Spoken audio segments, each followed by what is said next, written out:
एक समय की बात है जब भारत के उत्तर प्रदेश के गांव में एक जवान युवक राहुल रहता था।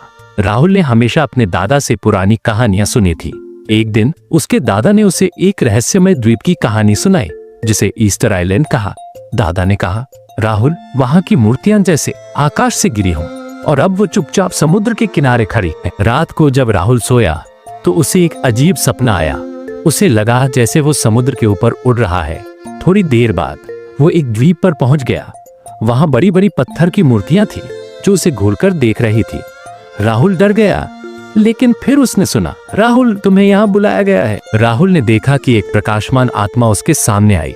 उसने खुद को माहिका कहा, द्वीप की रक्षक। माहिका ने राहुल को बताया, ये मूर्तियां हमारी पुरानी सभ्यता का हिस्सा है। हमने इन्हें अपने पूर्वजों की याद में बनाया था, लेकिन धीरे धीरे हम अपने संसाधनों का दुरुपयोग करने लगे और हमारा द्वीप नष्ट हो गया। राहुल ने पूछा, तो फिर ये मूर्तियां हमें क्या सिखाना चाहती है? माहिका मुस्कुराई और बोली, ये सिखाती हैं कि हमें प्रकृति का सम्मान करना चाहिए। अगर हम अपने संसाधनों का जिम्मेदारी से इस्तेमाल नहीं करेंगे तो हमारा भी यही हाल होगा। राहुल को लगा जैसे उसने एक बहुत बड़ा सबक सीखा हो। जब राहुल अपने गांव में वापस आया तो उसने अपने दादा को सब कुछ बताया।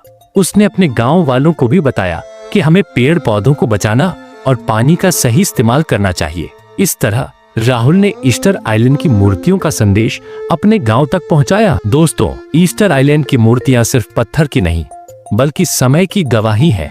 वो हमें याद दिलाती है कि प्रकृति का संतुलन बनाए रखना हमारी जिम्मेदारी है।